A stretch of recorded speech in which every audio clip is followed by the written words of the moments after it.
Eagles. Eagles.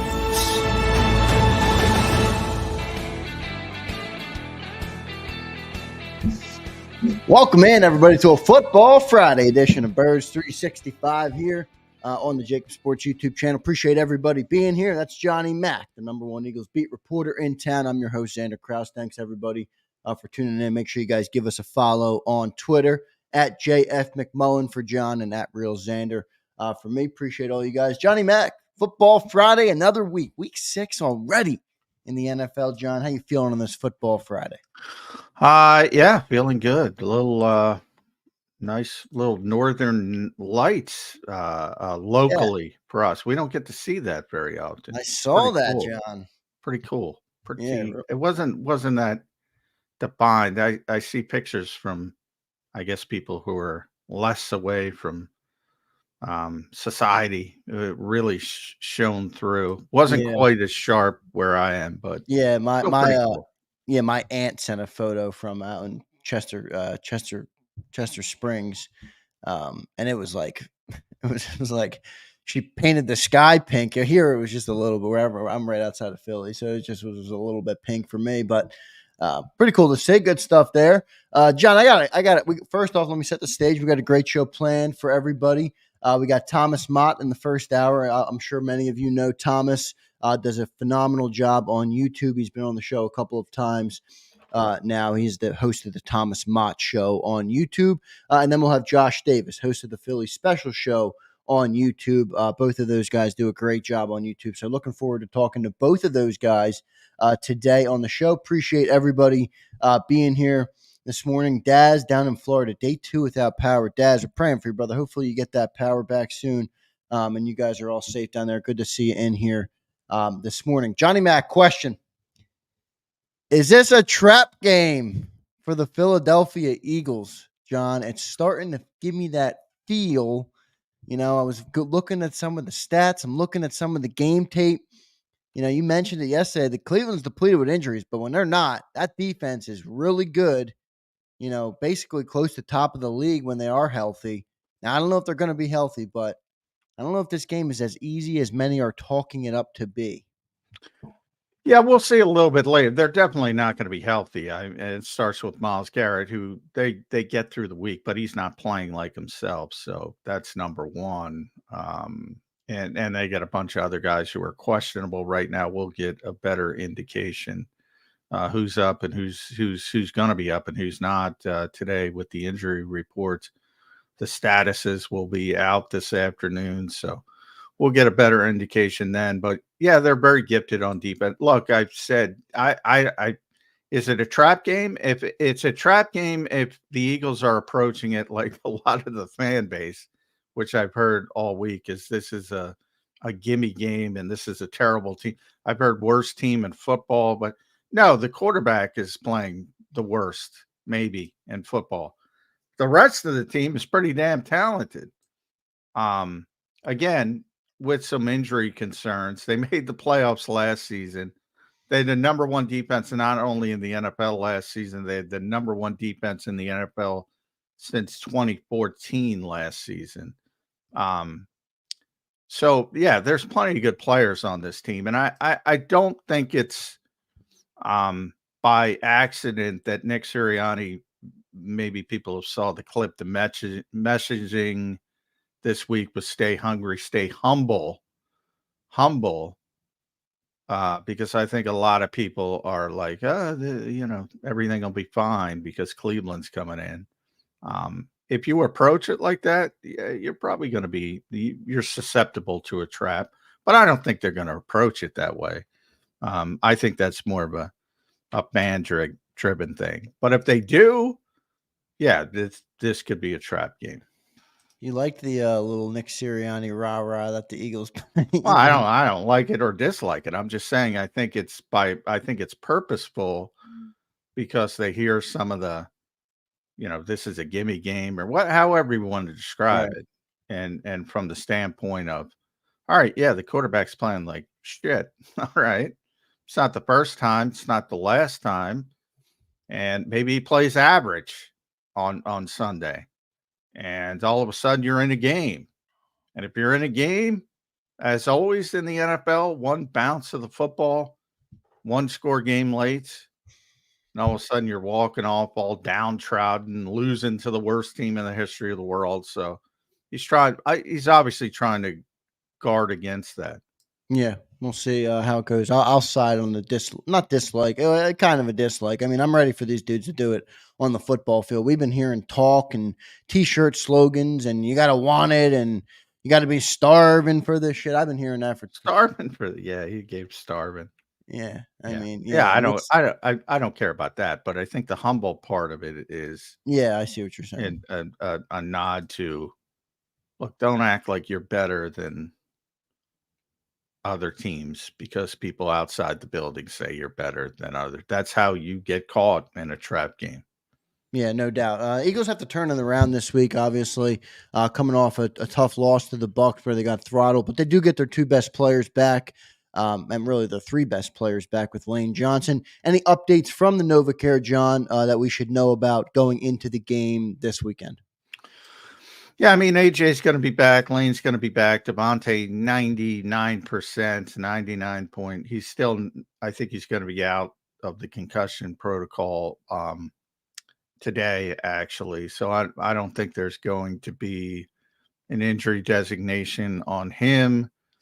So all three of those guys, Nakobe Dean's the only one who's been limited in practice of the banged up guys.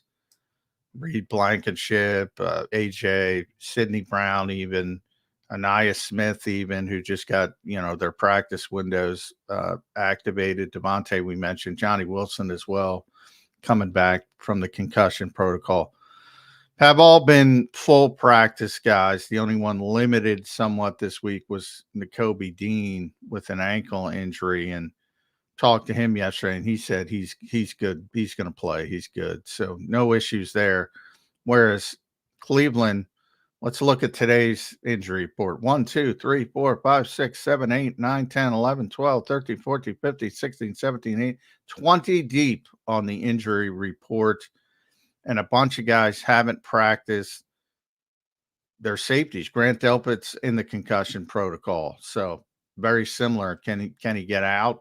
Probably not. Ronnie Hickman dealing with an ankle injury, hasn't practiced.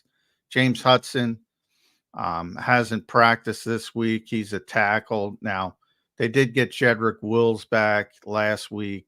They have two really good tackles. Jack Conklin is their other one. I think they're hoping to get them both, but they're both limited.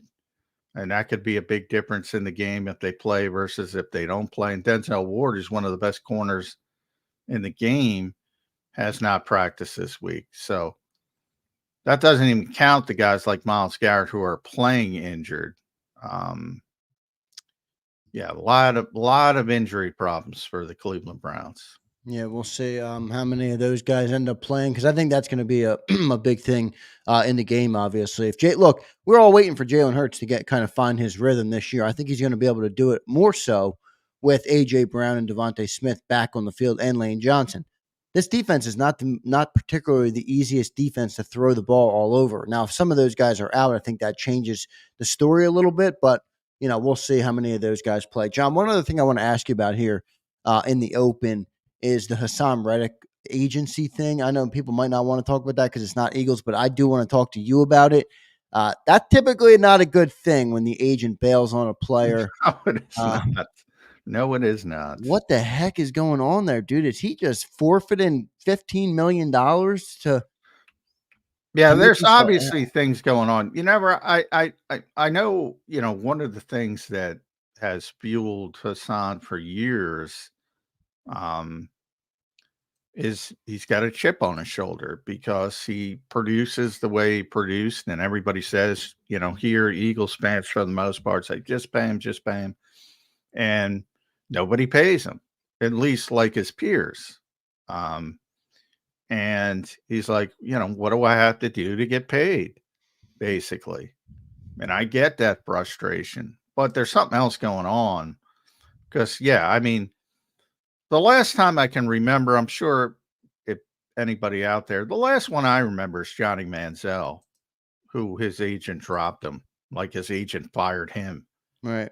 And I remember thinking at the time, wow, that's bad. Now Johnny had so many, as we know now, he had drug problems, a bunch of stuff off the field, and he was a train wreck. That's not the case with Hassan Reddick. But the Inquirer had he's got some business issues, evidently. So he might be dealing with more stuff than we know. But the fact that his agency's trying to figure something out, trying to get something done, and he's basically putting the kibosh on him, and they're saying, well, what are we doing? What are we working for? And it's CAA, and Tory Dandy is a big agent, so he's got other things to worry himself about, and basically he's at the point where if you're not interested, I'm not interested in trying to work something out. So. And I know Woody Johnson was talking about it this week because the Jets owner, because of Robert Saleh getting fired. So he was in front of the media. And, he's not the best owner, to say the least. But, I guess they called him ambassador. So he gave an answer when they asked him about Reddick. And he said, this is something I've never seen before. You have to be part psychologist and part some other gist to try to figure out what is actually going on. I mean, and he said, I hope that young man can come to the team. We'd welcome him with blah, blah, blah. I mean, he just feels so disrespected, evidently, that he's angry, and I don't know. I mean, but now you're starting to see, for all the people that threw Howie under the bus for this, I mean, he wasn't playing here under the final year of his contract. I know, but here's where I don't get some of these. I mean, look, I get it. Hassan Reddick wants his money. I get it. Whatever. You're entitled to want your money and think what you're worth. You signed a contract. Yeah, but that's the way of business in the NFL. I know, but the hold I out never and hesitate. I never hesitate for players because you have a very short window. And generally, the way of doing business is if you outperform your contract, especially when the guaranteed money is up, which was the case with Hassan, you tweak the contract in some way. Maybe you extend it by a year. Maybe you make all the money guaranteed, but you do something. And by the way, the Eagles would have done something. I'm not saying they wouldn't have done something. They understand it. They do it all the time. It's the way of doing business in the NFL. Once that guaranteed money is up, you see it with players every year. You got to tweak the contract. Happened with Slay. That was the problem when people thought he was going to Baltimore. His guaranteed money was up. It happens when that guaranteed money is up. Something has to be done with the contract. Now, the Eagles are on board with that, but the bottom line is this guy wants to get paid like he's Nick Bosa. And people around the league don't think he's Nick Bosa. Rightly or wrongly, I know he's not, but I know some Eagles fans want to think he is, and that's fine. But the league has spoken. It's not just the Eagles. Now you see it's the Jets. Nobody's going to trade for him at this point because they see some of those things going on. And now his agent's essentially firing him. And that's I just think he's going to cost himself now on the back end. I mean, it's one thing to push, but you got to know. Already cost himself. I'm on the back end. I mean, he would have made significant money, and I get it from your standpoint saying what play under your contract, you sign a contract. I get the fan perspective with that, but that's not the way of doing business. No, but yeah, and I get that. I'm just saying, like, at what point did you take it too far? Your agent's firing you, and now you're up to millions of dollars in fines. Yeah, he took it too far in the essence that they're trying to work something out, and he's got no interest because it's nowhere where he wants it to be. So I always said, to me, the demarcation line was 20 million. I don't know if that was the Eagles. That's just my speculation. If he would have agreed to about 20 million, I think maybe they would have gotten something done, not 100%. But again, he wants way more than that. And your value is your value. It might not be fair, but considering his production, but again, you're not the reality of this league, and it could be harsh. He's 30. He turned 30, I believe, in September. If you're 26, it's a different landscape than if you're 30. And they're not paying you for what you did. They're trying to pay you for what you're going to do. And if you're paying somebody $30 million a year at 32 years old, if you can look at it down the line, that was Howie's sort of cost benefit type of thing. John, one more question before we get to the break. I see Thomas Mott in the green room. We're going to get to Thomas coming up in a little bit here on Birds 365. John, you expect Cooper DeJean to play in the slot this weekend? I do. Yeah, I do. There's not a lot they can do. I saw one of those reports. I don't know who report. It became real to people when somebody read Vic Fangio's transcript from the week prior, when he was clearly foreshadowing it. There's not a lot of personnel changes you can make. And obviously the defense coming out of the bye week and the defense is playing so poorly. You want to do something to jumpstart the performance. And this is probably the easiest route. And this is where the Eagles always wanted to go with it. So, I think they should have started earlier. Now you got to start the startup cost and all that Jim Schwartz stuff. It's got to start in week 6.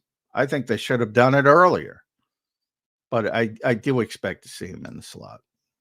We'll see how Cooper DeJean does. That'll be both of our first 2 picks of this draft will be out on the field for the Eagles on the defensive side. Let's hope they can step up more than that D line has stepped up. Let's get to our commercial break. Appreciate everybody in the chat. Hit that like button on the show. Just over 200 on YouTube. That's growing quick. Appreciate all of you guys. Hit that like button. Let's get to our commercial break. Before I do that, let me tell you about our great friends at BetUS. Go to betus.com.pa, everybody, and use the promo code you see on your screen.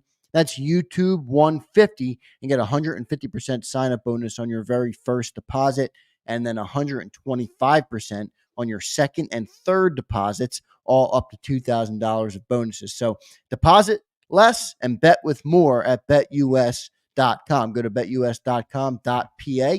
That's betus.com.pa.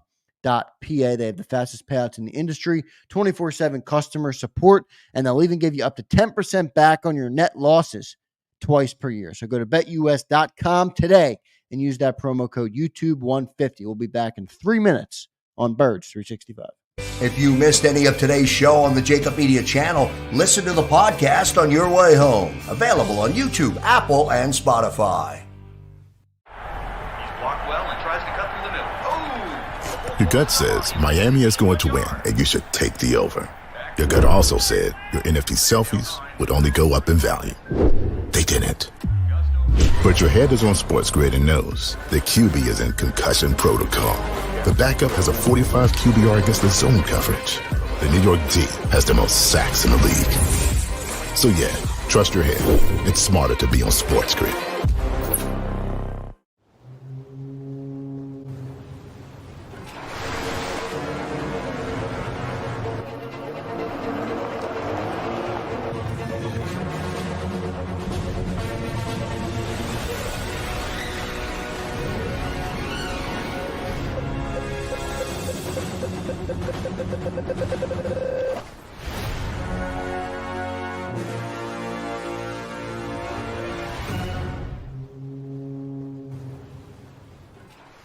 Score and save at Southeastern PA and Delaware with Colony Pools this football season, and let the experts close your pool with a custom Merlin safety cover in green for the birds. And if you join our Winter Watch team, we'll give you another 20% off, and Colony Pools will handle it all. Keep your tiles on your pool, not in your pool. Fly with Colony right now, Birds fans. Visit flywithcolony.com.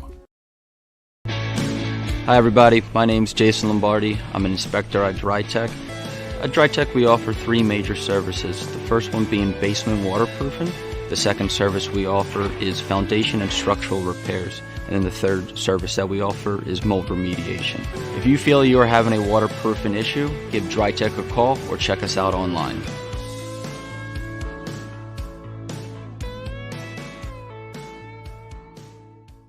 Heading down the shore, have a ball once more. Here, imaginations run wild and time stands still. Because here, you can find the best of the Jersey Shore, all on one 5-mile island. So leave the old you behind and get lost in the woods. Wild, wild, wildwood day. Plan your stay in the Wildwoods today. EAGLES, Eagles.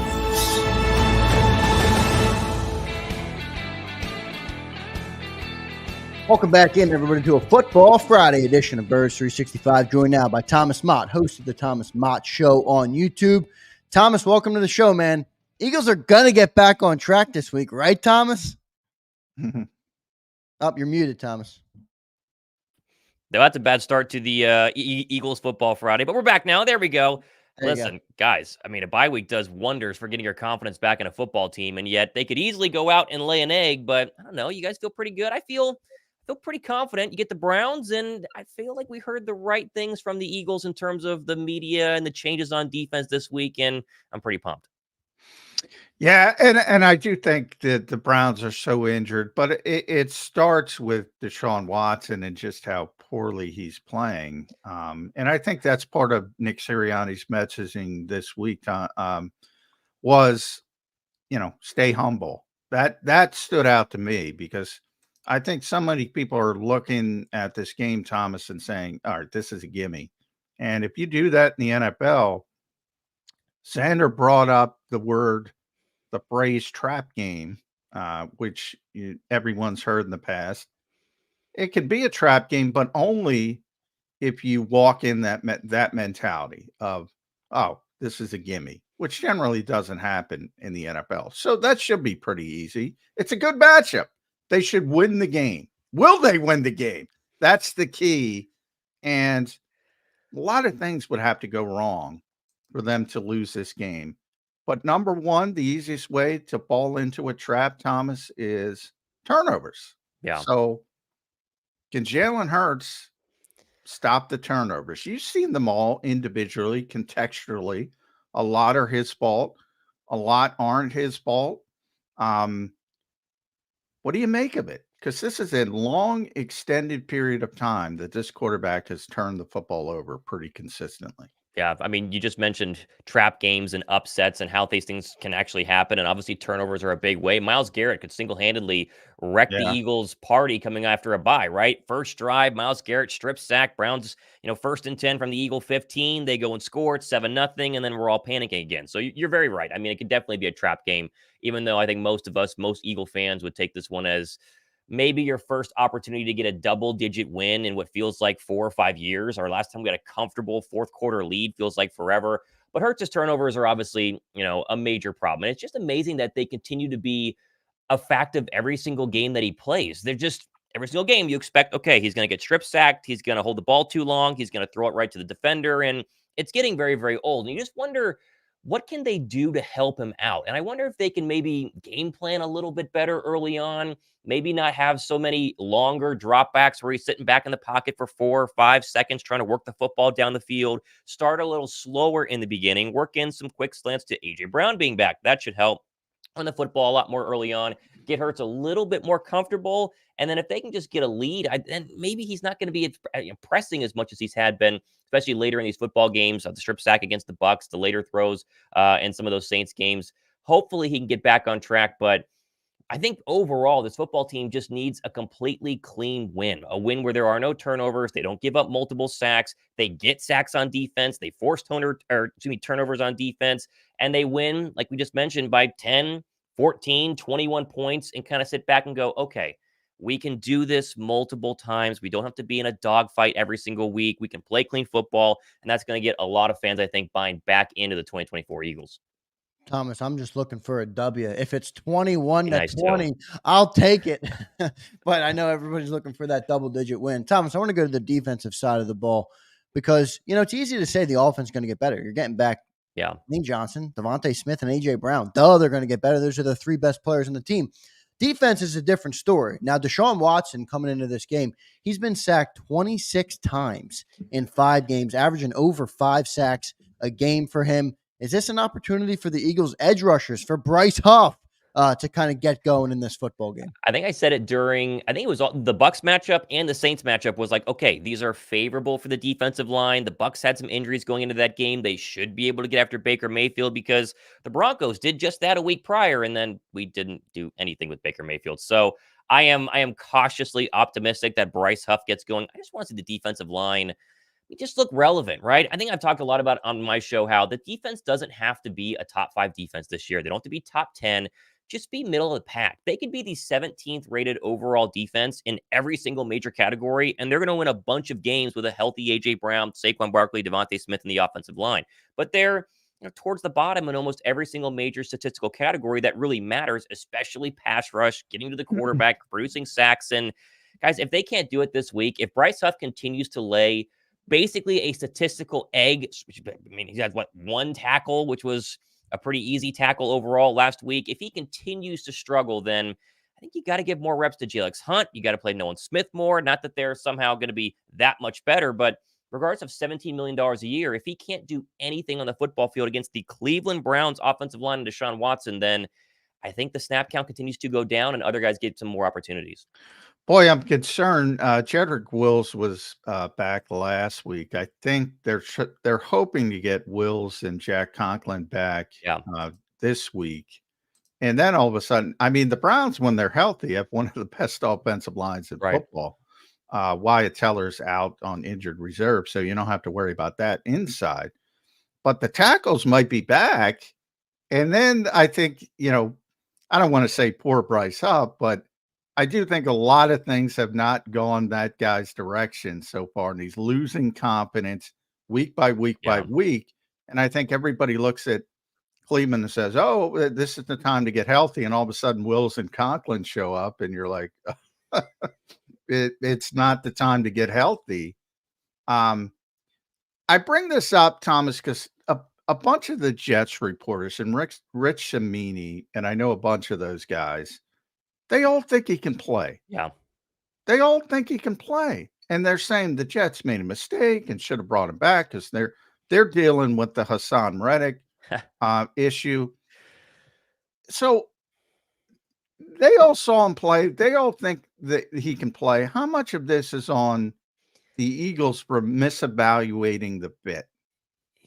It's so hard to know. And I'm not an X's and O's guy. I say that on my show all the time. There are way better people to watch if you want to get actual film breakdown than watching my show. But I've watched a lot of those guys try and break down Bryce Huff. I think Josh Davis did a great job on his channel. You guys are going to have him on about an hour from now, I think about a week ago. And a lot of those Bryce Huff sacks came on very clear passing downs late in a football game where maybe the offensive line was a little bit tired after a long drive, or the Jets were already up, and so you knew that they were throwing. And so his whole argument was, maybe the numbers were a little bit overblown based on what the Jets were able to do defensively, being a great defensive team as well in 2023, which, again, I buy into. But this whole idea that Bryce Huff just suddenly can't rush the passer, and it's not like he's getting close, and like his arm is kind of almost getting to the quarterback, and then quarterback steps up and throws a touchdown pass. He's not getting close. He's not winning hardly at all. I mean, you can count on one hand the amount of reps you've watched with Bryce Huff where it's like, wow, I think he actually got around the tackle. He got close to the quarterback.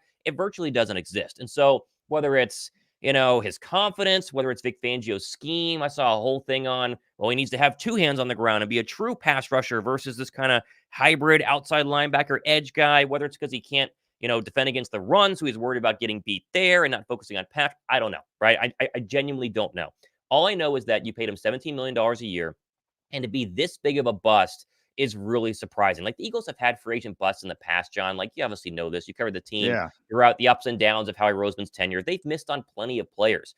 But this feels like one of the biggest ones because he's not average. He's not below average. He's basically non-existent right now. So I think confidence would go a big way. I think getting a sack would go a massive, massive way. Hear the roar of the Eagle crowd with a big finally at the link if he can do it. But I don't have any confidence because he's shown me absolutely nothing over the first 4.5, now going into 5 weeks with the Philadelphia Eagles. And I again, I think you got to try some other people out there, which includes Jalix Hunt, who only got 5 snaps total so far on defense, and maybe more Nolan Smith, but Nolan's not been that impressive. Overall, the defensive line, I think, is just not that good.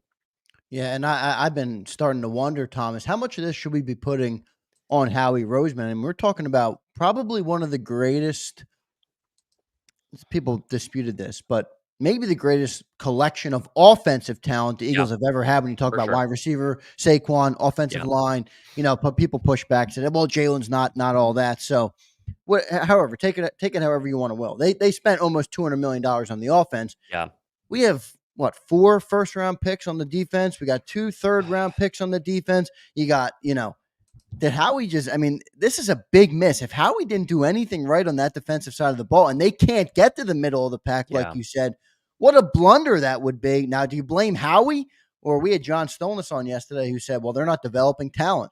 That's the other line of thinking. Where are you on Howie in this season and what he did in the offseason? Well, I think before this season, kind of under the impression, well, they're just, Howie's had some misses. And so here's a couple of misses mixed in, but he also has plenty of positives, right? Jordan Mailata, they developed him well. But then to the whole development side, I saw a stat like 20 minutes ago while I was browsing Twitter before coming on y'all's show, and it was showing I think, overall rankings. It might have been PFF, I can't remember, of all the safeties in the National Football League, right? Gardner Johnson, obviously a free agent addition, pretty far down. Blankenship a little bit higher up. And then Kevin Byard, who all of us were like, Kevin Byard is totally washed. What another miss at the trade deadline. Obviously, Philadelphia last year.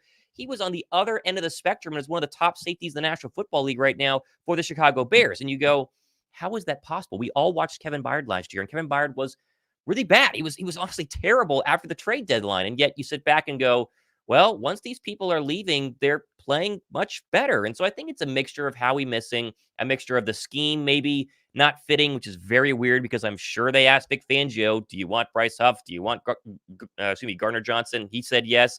And then also, not being able to develop players. But we are looking at a list of players between the draft picks that you mentioned, the free agent additions this past year, where just kind of waiting on the hit, right? Where is the defensive hit? Jalen Carter is the only option that comes to mind.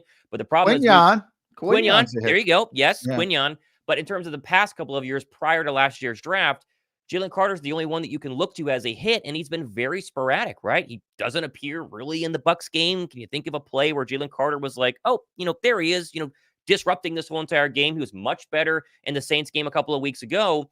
But besides him, the whole idea of not taking Kyle Hamilton and drafting Jordan Davis is looking like one of the generational misses for Howie Roseman. And we can rip Howie all we want. He still is one of the best GMs in the league. You still, as Zander mentioned, have A.J. Brown. You have Saquon Barkley this year. You hit on Quinyon Mitchell. He has obviously a massive upside. But a lot of these defensive misses are going to come back to bite Philadelphia. And you're going to have to live with it, I guess, because we have no other options going forward this year.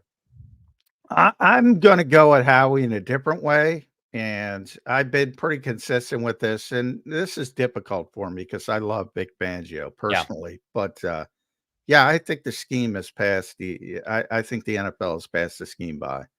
I do. You mentioned Kevin Byard. Yeah, he's number 3 in the NFL, by the way, Thomas. It's crazy. From PFF. By the way, number 1 is Xavier McKinney, who the Eagles wanted to sign. Couldn't sign, got a little bit too expensive. And they went to CJ Gardner Johnson route, who has not played well. I mentioned it a little bit with Huff. Kyle Hamilton's an interesting name because Zander can tell you, boy, Jody and I never stopped talking about him as a player, but I would often say, but he's not a fit here. Right. Like if you get Kyle Hamilton in Baltimore, you think he's going to play like that here. No, he's not. He's going to be in a cover 2 shell before the snap, and you're not taking advantage of what he does well. Right. And you're spinning off into coverage. I'm worried. It happened to Tony Dungy. It happened to Pete Carroll. It's happened to Vic Fangio. And the Eagles, who like to regard themselves as being ahead of the curve, they're behind the curve on this one. And this is the 4th year of this scheme. And it's the same issues. It's Gannon. It's Sean Desai. I don't even count Matt Patricia. I don't know what that was. But And now it's Vic Fangio, the author, the guy who's so well respected. Well, he'll fix things. Well, guess what? It looks exactly the same. People talk about the offense looking the same. No, no, no. The defense looks exactly the same, but they don't have the talent and they don't have the 70 sacks, which are, not making up for the deficiencies in the coverage. Is it time to say, we got to change the scheme up? Can't do it now, by the way. Right. Right. No, I think it's a very solid point. I think the whole problem is that all of us kind of bought into this idea that if you just had the godfather of the scheme, then the scheme could actually work. And I was one this offseason who was like, okay, imagine taking Sean Asai, who seemingly had some leadership issues. He wasn't kind of the big man on campus and everything went crazy in the locker room last year. Imagine having a scheme that is actually developed by the actual guy. And then you get this no nonsense, no BS kind of, older coach in the National Football League who's going to get the most out of these young players and, get them in the right direction. That was my whole selling point of Vic Fangio. I was like, yes, that's exactly what we need. We need an adult in the room, no BS. I loved all his press conferences during training camp where he's just telling you as it is. Bryce Huff's not ready. Hopefully get him ready. I don't know. And yet, you mentioned it, it's not been good. I mean, besides the Saints game, really, the Eagles defense has absolutely been gashed. And I think it looks a little bit different than last year in the way that they're being beat, but overall, they get absolutely no pressure, and teams are able to just carve them up down the football field. And now I'm hoping that a couple of the moves that they have made is going to be able to tick the old clock in their direction at least a little bit. I think Avonte Maddox was an absolute liability in coverage, but also was bad at tackling, and so you can put DeJean in there who, let's say he's the same in coverage. He at least can tackle better at the line of scrimmage, tackle better in the box, and be more of a run stopper at a nickel position, which is a weird thing to say, but he's still going to be closer to the line of scrimmage and hopefully be able to go ahead and tackle better than Maddox did because he was awful in that Bucs game. But I think you also got to look yourself in the mirror if you're Vic Fangio and go, okay, we're not playing press coverage basically at all. They're like the lowest press coverage football team in the entire National Football League. Like 85% of their snaps, they're playing 7, 8, 10 yards back. And we've been, complaining about this as Eagle fans forever. 3rd down and 2, and Darius Slay's 8 yards off the football, and you're like, what are we doing here? And so my hope is, I'm not saying it's going to happen, I think you guys would agree, is that this past week, we believe what Nick Sirianni said, that they took a big, long, hard look in the mirror.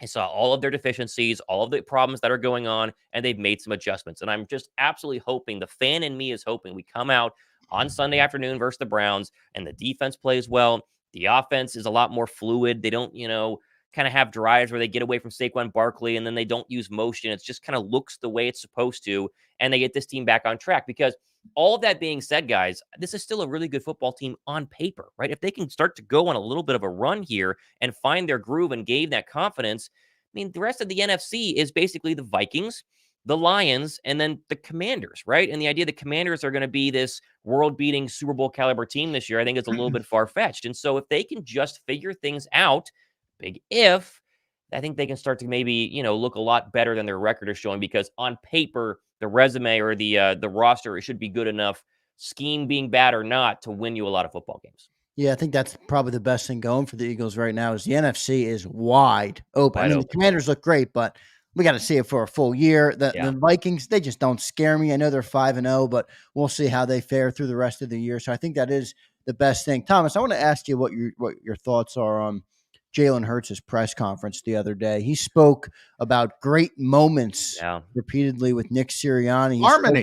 Harmony. That's where I was going. He spoke about harmony. Did that come off like intentional to you? He almost like went there with Nick's name on a very vague question from our man Ed Kratz. What were your thoughts on that? And what do you think about the relationship between the coach and the quarterback, at least from the outside perspective? Well, I think that the Jets proved this past week that if your head coach and your quarterback don't see eye to eye, regardless of what both of them were saying in terms of, no, we like each other, you're not going anywhere fast. And so my hope is that the relationship between Sirianni and Hurts is strong or fixed, maybe could be the word. I really don't know. These guys get media coaching, John. Obviously in the National Football League, they got a plenty of, PR people in Philadelphia, plenty of, Eagle comm guys who are maybe saying, hey, it'd be really good if you went out there and said some nice things about Sirianni, the fans would love it. And honestly, I did. Like when I heard it, it was like, oh yeah, that's it right there. And my comment section yesterday was, love what I heard from Jalen Hurts. This sounds like a team that's united and stuff. Now, are they actually? I have absolutely no idea. I don't think anyone really knows the Sirianni-Hurts relationship. I know we got reports last year that it's not great. So my assumption is it's not that great. But I also have always wondered, is Jalen really that personable of a guy overall? And it's not a knock on Jalen Hurts at all, but he might not be the kind of buddy with everybody in the or the organization that we want our quarterback to be. And he might just not kind of like Sirianni on a personal level. Now, is that going to impact the play on the football field? I don't know. Is Jalen Hurts playing bad because he doesn't like Sirianni, or Sirianni doesn't like Hurts, or Sirianni's calling the plays or not? Again, I have no idea. But I liked what I heard from Jalen Hurts yesterday. And again, nobody talked about their relationship in 2022. And it's not like Jalen Hurts suddenly, was in love with Nick Sirianni in 2022 and then suddenly hated him last year. I'm sure he's always kind of been lukewarm. You always go back to that famous clip in the Super Bowl where Sirianni's, pointing first down and Hurts is putting his arm down and looking annoyed at him. So I don't think they've been best of friends at all throughout their career. But again, they just have to be close enough and on the same page to win football games. And if they start doing that, then all the Sirianni problems and question marks, I think, die down. Even his antics on the sideline, if they're blowing out teams, people aren't going to care. And that's kind of the main focus for me, is that they can start winning football games. No one's going to talk about Hurts and Sirianni's relationship, but if they keep losing, then I'm sure we'll be doing this each and every week. Yeah, I mean, winning cures everything. But to your point, I mean, Jalen's been, Bob Lang and his staff coach up everybody. They've been telling them for years. So something else happened. And my thought, and it's just speculation, my thought is Jeffrey Lurie stepped in. Maybe. Said during the bye and said, look, I'm paying both you guys a lot of money. This is easy stuff. Yeah. This is easy stuff to say, go all the way back. The organization, and by the organization, I mean Jeffrey and Howie, were very upset the way Jalen left it at the end of minicamp. If you remember, yes, he stumbled and sort of couldn't even come up with anything. Yeah. And the organization looked at it as that's an unforced error. You got 6 weeks of open speculation that you just created and they were very upset by that. They should have been. And I think, not positive, but I think Jeffrey stepped in because one thing about Jalen Hurts, and for those of us who've been around him since he got here, we know him a little bit better than most people, but he's very intentional, keeps people at arm's length, and everything he does is with an intent. So he came out, and it was Ed Kratz, my colleague, who asked him the question, and it was a very very easy question. And he immediately brought up, it was intentional. Yeah. Immediately bringing up Nick. And maybe that's something to do with Robert Saleh getting fired earlier. Because, Jeffrey Lurie's looking at that and saying, all right, you guys got to, I don't care if it's pretend or what, act like you're on the same page. And I think it's a good thing. Because this has not been 50-50 when people talk about the relationship. Nick Sirianni goes out of his way to defend Jalen Hurts, and it's not reciprocated. Yeah. It hasn't been to this point. I think the quarterback got taken to the principal's office. Yeah, I mean, again, we will never know. And what does taking to the principal's office mean, right? It sounds like he's being scolded by Jeffrey Lurie, when in reality it can be, hey, listen, if we win on Monday or on Sunday, Jalen, we're sitting at 3-2. We can go, on a little roll here with the Giants and the Bengals and the Jaguars coming up. Just give me a little something on Sirianni. Make sure that the talking points on WIP or JAKIB Sports or the Thomas Macho this week isn't y'all's relationship. It's about the football game. And Jalen goes, I got you. Not a problem. Moves on, right? It probably was that. But overall, again, all it takes is one big win. And if they go out and win 31-10 against the Cleveland Browns and Jalen throws 3 touchdowns, no interceptions, he high-fives Sirianni, smiles whenever Sirianni gives him a fist bump coming off the football field, we're going to be so back in Philadelphia. It's going to be absolutely crazy. I mean, we are going to buy back into this football team. I think the fans will for sure. I know there'll be some people that won't. That's Philly, Thomas. Yeah. Philly will buy back in really quickly, Oh, yeah. and all of this goes to bed. So I do think Jalen has got to be, a little bit better in terms of the media and defending his coach and defending, his players. I've always seen him as just a guy that kind of like Bill Belichick, you're going to get what you get, and that's just how he is. I don't really take any of it personally in terms of like he's, dramatic or he's just, being mean to the media guys and he doesn't want to talk to people. I just don't think just how he is. Like I met Jalen Hurts one time.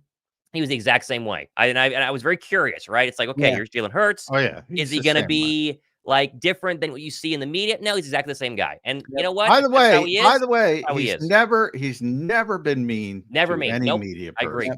I agree. Ever. Yep. Anybody he's just who a little thinks cold, that, I think. yeah, because sometimes he doesn't want to answer a question. Yes. He's very short, and people take that as he's being disrespectful to the questioner. He's not. And sometimes he'll go off camera and says, I don't want to answer that on the camera, and gives you an answer off the camera. Okay. He is not at all has a poor relationship with anybody, to my knowledge, who is there on a daily basis. But there is some unforced errors, and I'm not talking about on the field. There's those are bigger. The unforced errors on the field are a bigger deal, but there's some off the field that I think are pretty simple to button up. And I think that's why there was disappointment with Jeffrey and Howie dating back to, because it's simple. It's like, why are you doing this? It is simple. Just say, hey, he's doing a great job. Moved on to the next question. That's how easy. Yeah. That's how easy it is. So I think from that standpoint, they were upset, but you're 100% right, obviously. So now we'll get to the coach because of Robert Saleh. If it goes bad, that's been a narrative. I've said from the start, Tom, Jeffrey Lurie's not that guy. Okay. He doesn't want to be that guy. He's not firing Nick Sirianni in the regular season. Sure. Just not going to do it. If they go 0-4, does that change? And hey, I can't even picture that. Yeah. So, but this is what everybody brings up. Could he be fired? Is there any scenario Nick Sirianni could be fired in the regular season? I think I'll go with what I said on my show strictly after the Bucs game, right? And I've, my Monday morning reaction show, and I think I said probably, quote, you like go back and find it. If they lose to the Browns, he will be fired. And whether that was a fan upset at what I saw in the Bucs game, whether I truly believe that, I'm starting to kind of lean off of it a little bit. But I think there is a scenario, right? If it's 41-10 or if it's 35-13, right? I mean, if they look absolutely horrible against the Cleveland Browns, I think it makes a massive, I think it does have an impact on Nick Sirianni. And mainly because, again, it is the Cleveland Browns. Like we opened the show talking about how trap game this and, technically Myles Garrett is really good and technically they could lose. But any fan who's watched the Cleveland Browns over the first 5 weeks of the NFL season knows that if you lose badly to the Cleveland Browns, it's going to be ugly in Philadelphia. And while I agree, Jeffrey Lurie, he's not the kind of guy to go ahead and fire midseason. I just could maybe see it happening if it got ugly enough. I wouldn't say no. However, I think that it would take multiple losses in a row. I think if you were to lose to the Browns and then lose to the New York Giants and look bad doing that as well, obviously the Saquon Barkley aspect, the divisional aspect, that would kind of ramp things up. But we're talking what ifs here in terms of them losing back-to-back games against bad football. Well, it's not going to happen. I don't see it happening. But I do think Nick Sirianni is 100% on whatever hot seat you want to call it, whether it's scalding hot or lukewarm or just a little, car warmer hot, nice and mild there. But if they obviously struggle this season, he's going to be fired. I mean, there's no ifs, ands, or buts. If they have a 20 year, he'll be fired at the end of the season. But I do think there is a 10, 12, 13% chance if it's really ugly on Sunday, like multiple turnovers, double digits, Deshaun Watson looks like Clemson, Deshaun Watson, then there'll at least be a conversation. Oh, God. That would be the most Philly thing ever. I can't imagine if that happens. 2021. I don't either. Holy the guy, hell. I mean, we had Sal Palantonio on last night on our night show, and he's like, Amari Cooper was running completely free last week, and Deshaun Watson just overthrows him by 10 yards, 12 yards. I mean, he's just not playing good football right now. So I think Watson has lost it in a way, and I also am not sure how much. He doesn't seem like he's dedicated to the game and improving his craft. Now, maybe I'm wrong on that, but We'll see what he's too. able to do. Thomas, let's get your prediction on the game, man. Coming into this weekend, what are you thinking? What are you leaning? Eagles big win. What's your prediction coming I into this remember weekend? exactly what I did on my live show with Josh on Wednesday night. It's Eagles by 10. I think I want to say I said, oh man, 27-17 was the number that I went with. I see double digits. I think if it's not double digits and it's a close win, fans are still going to be very, very upset. I think they need to go out and win by 10, 14, 17. This needs to be a nice, comfortable win. And all we got to do is make sure we don't have a recreation of the Arizona Cardinals game last year, because that was a game where we all said, oh my gosh, they're at home. They're obviously gonna win this game. The Cardinals are, and then Kyler looked fantastic, right? It was like still kind of slightly injured Kyler with no weapons on the outside, and he dominated our defense. And all of us were like, okay, this season's officially over. Close the book on it. We're gonna have serious problems the rest of the way, and we did, right? So as long as we don't have a letdown like that, they get this big win off the bye, double digits, and then you guys mentioned it. The next 4 weeks, it's pretty simple. If they can just put together a little span here and get to that Dallas game sitting at what? Be 4-2, I believe, with the calculations. I mean, anything's possible. So go on a run here. Let's get rolling. And I think they win by at least 10. I'll go 27-17, but I'm hoping they score 30 tomorrow or on Sunday. I like 27-17. That's a good score. At Real Thomas Mott, let me give you this, and make sure you watch Thomas. Tremendous show. Does a great job on YouTube himself. You can watch his show. When's your next one, by the way? Probably tomorrow morning. I got to decide. We got to kind of wait and see what news happens today in terms of which Browns players are going to play or not, but probably tomorrow morning. Yeah. That is a long injury report. So, get ready for that. But, what if it's a win, but a win by the skin of their teeth type game? How are you feeling coming out of that type of scenario? Yeah, I mean, if Jalen throws an interception, gets strip sacked, the defense gets worked on a couple of drives, and they win 21-20, I think a lot of fans are going to start checking out, guys. And the content creator in me kind of monitors these things, because there is an ebb and flow. I'm sure you guys see this too in terms of people that check in after a big win. They love it. They're pumped. And then people that check in after a big loss, a lot less people do. And you saw that with the Bucs game. And so from that perspective, you're just hoping for a win. But from a fan perspective, I too am going to start to really not buy into this football team. I mean, the entire show here, I think I've kept saying, like, well, just get a win, get rolling. The roster's good. It'll all be fine.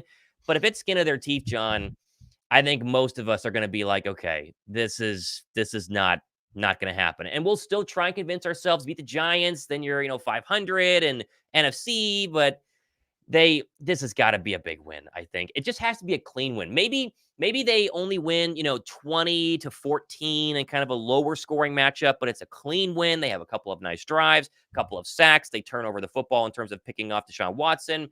Like, we can work with these things. But if it's 21-20, they kick a game-winning field goal, Hurts has multiple turnovers, the defense gets worked with no sacks and no picks of Deshaun Watson, then I think a lot of us are going to start to kind of check out on the idea that this is a playoff football team. Yeah, I think the way they do it, if it's close, is what matters the most.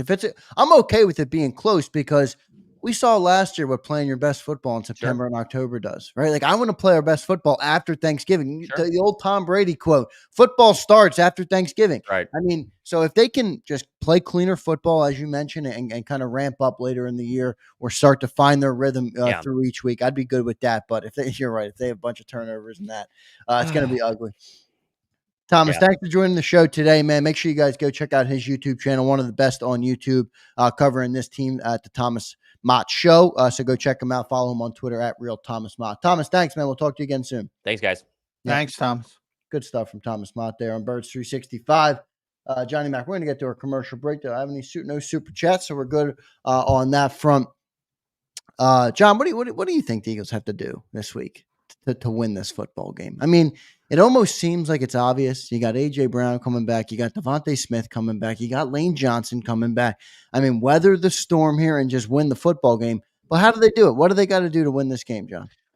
I do think it'll take care of itself. Hopefully, they spent a lot of the bye week and the self-scout from the coaching staff perspective, trying to figure out the first quarter issues. They need to start. They need to score in the first quarter, hopefully score on the first drive. Yeah. They need to get a lead in the football game. I think if you're playing with the lead, that makes it easier. We talk about, Minnesota being the only undefeated team in the NFC. They've been leading for all but 3 minutes and like 26 seconds for the entire season. I mean, that's how you win football games. You play from the lead, then you feel comfortable to do a bunch of different things on defense. Not that they would play like that defensively, but you get my point. And especially with this quarterback, Deshaun Watson, playing from behind. I mean, Cleveland's saying the same thing. We got to play from the lead. Everybody says that, and it's generally true. But there are teams who are capable of coming back and doing things from 10, 14 down. And when the Eagles are cruising and everybody's healthy, they're one of those teams. But you don't want to be in that position. And the Eagles have put themselves in that position way too much early this season because of the poor offensive starts. That's got to stop. And Thomas kept talking about a clean game. To me, clean game is not about sacks or turnovers to a degree, but those early first drives that I said through the first 4 weeks, 13 plays, 12 yards, they got behind the sticks every single drive with penalties. Right. Or in the case of Green Bay, it was out of their control to a certain degree because it was the poor field and the first play Saquon slips and loses 5 yards. That's, that one's a little bit uncontrollable, but the other stuff, Cam Jurgens, a legal man downfield, as they constantly do with these RPOs and not being on the same page. And that stuff they got to clean up. That to me is, and Kellen Moore's been talking about that since day one, literally day one, when he was introduced to us, the reporters. Clean operation. Well, it hasn't been a clean operation. No, it hasn't. It needs to be a clean operation. Good stuff there. Got a super chat here that we're going to get to, and then we'll get to our commercial break. Saquads checks in. He says, how many blanks could John fill in with what he's told off camera? Give us a nibble, J-Mac, just a nibble. Well, there's a lot of off-the-record stuff, which I would just say pay attention because I bring it into the show all the time. And I try to do the best possible of saying, like I just said, with what happened with Jalen Hurts, that's just my speculation. There's certain things that I will tell you that are going to happen that happened, not because of Nostradamus, believe me. And yeah, but got to keep private conversations private. Yeah. Otherwise, John does you do share out tidbits though that it takes sometimes people now point to Devin White as maybe one of those examples of that. But good stuff there from John. Saquads, thanks for the super chat. Man, Farmer Jay checks in. Z said, I'm tired of the t-shirt slogans. Farmer, you and I both, brother. I'm starving for this shit. Yeah. I don't care about one day at a time. 1% better bullshit. Yeah, we need to be 200% better, Farmer. I've always said the 1% better. Yeah. Why can't you get 2% better? Why can't you get 3%? Why's it got to be 1%? But look, there's a million cliches in pro football. The Eagles aren't the only team. Trust me. Yeah. If you know how many times I've heard control what you can control in the NFL. I mean, it's not like Nick Sirianni brought that. I mean, that's just the way Jalen talks, kind of like he just. I don't. Oh yeah, he talks in t-shirt slogans, but with coaches and by the way, all of them are legit good advice. Like in your personal life, they are. No, I agree. I was talking to Sidney Brown yesterday for a long time, and Sidney's bringing up a positive. Thoughts and positive personality, being positive every day gives you a better chance to have a positive outcome. And he thinks he knocked his rehab out of the park, but he's right. I mean, you're waking up every day. Woe is me. Right. You know, you're going to have. It's less likely that you're going to have a positive outcome. So most of the cliches, stay humble, is the one I focused on this week. Most of the cliches are true, but I get why. Yeah, they're eye rolling. It's like when I asked Nick about thinking about his coaching mortality this week with Robert Saleh getting fired. He brought up, you know, how he thinks and how he lives his life, and he said, "You probably think I'm bullshitting," which is an insult at me. But I'm joking, Nick. But I don't think he's bullshitting. That's how he lives his life. They're. You have to be incredibly optimistic to be a football coach, because when they lose and you're upset as a fan, they got to go back to work the next day and they got to figure it out no matter where they are, whether they're a good team, bad team. From the Carolina Panthers, who I think are the worst team in the NFL, up to whomever you think is the best team. Kansas City, as the two-time reigning champion, since they haven't lost, you would have to say Kansas City. That whole scope, they got to be optimistic when adversity hits. They can't be the opposite. You can't do it. And that's why people talk about blushing bad plays, blushing bad games. You got to get back to work. And you got to try to fix what you got to fix. And if you don't approach it like that, you're not going to have a very good team. It's no guarantee you're going to have a good team if you do approach it like that, but you're guaranteed to have a bad team if you don't. Good stuff, John. We're going to get to our commercial break. Appreciate everybody in the chat right now. Got a great crowd in here, as always, on Birds 365. A football Friday, week 6 in the NFL. Can't believe we're already at week 6. The season is flying by. John, I see this all the time in our chat. Dad says, Zander, can we get a 17 sack shirt? Did you predict 17 sacks for Bryce Huff? No. I don't remember. I predicted a big number. I think 13 or 14. Yeah. 13, 14, somewhere in that range. No, 17. Come on. I have no problem admitting I'm wrong, but don't exaggerate. You don't even have to exaggerate. Daz isn't the only one, though, man. There's a bunch of people who write that in here every day. No. I don't predict 17 for Nick Bosa. I don't. That's a big number. Myles Garrett. That's a really big number. Now, guys get to that level, but I never go that high. Yeah, that's a big number. By the way, for everybody, for the merch, the merch is coming up. The website's live if you guys want to go check it out at JAKIBsports.com.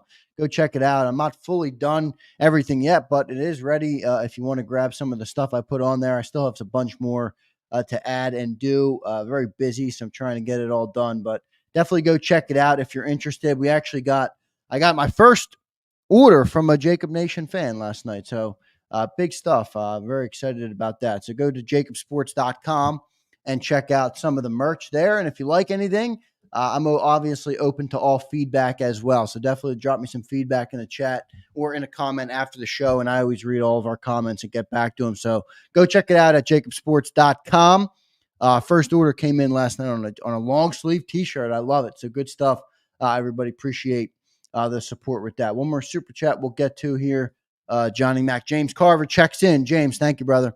If you're not waking up in the morning dough of the nights, worrying about the standard, you're doing it wrong. Nick's sleepless nights is a good sign. I don't know. Well, yeah, and the standard is that part. But the thing you'll hear about coaches all the time from coaches too, it's about the process, not about the result. You'll hear that consistently. Because again, talent in the NFL is cyclical.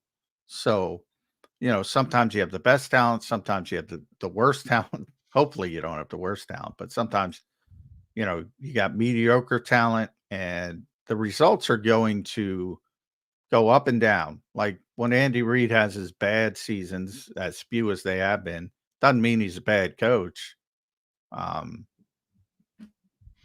you just don't have the horses to compete at the same level.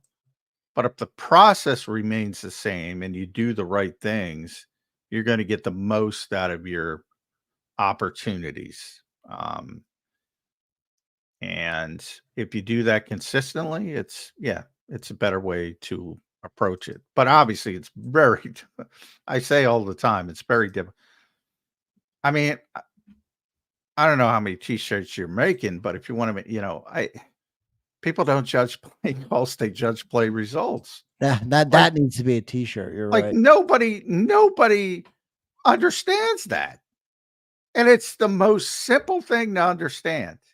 And I'm not saying nobody, because some people do, but it's like, if you sit there as a fan and think about, why do you think if that was a good play call? And Doug Peterson is the one who crystallized it for me. I say it all the time. Sometimes coaches have a bad play call, and they know in their head, oh boy, I got caught. Yeah. And maybe somebody and the quarterback picks him up, or AJ picks him up, or whatever.